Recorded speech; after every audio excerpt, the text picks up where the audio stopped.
கோப் குழுவை வலுப்படுத்த புதிய திருப்பம்.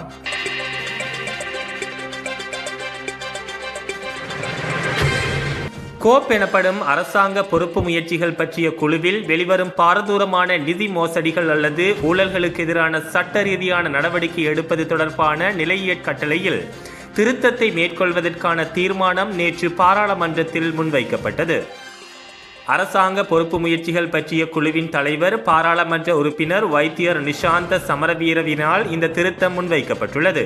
அதன்படி 137வது பாராளுமன்ற நிலையியற் கட்டளைக்கு அமைய குறித்த குழு தொடர்பில் தற்போது காணப்படும் 124 நிலையியற் கட்டளையை திருத்தும் நோக்கில் இந்த தீர்மானம் முன்வைக்கப்பட்டுள்ளது.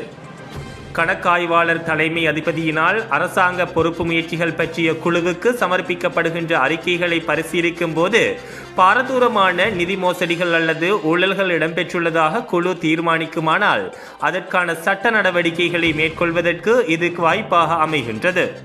அத்தகைய சம்பவங்களை நேரடியாக இளஞ்சம் அல்லது ஊழல் பற்றிய சரத்துக்களை புலனாய்வு செய்வதற்கான ஆணைக்குழுவுக்கு அல்லது பொலிஸ் மா அதிபருக்கு கோப் குழுவினால் ஆற்றப்படுத்தும் வகையில் இந்த தீர்மானம் முன்வைக்கப்பட்டுள்ளது.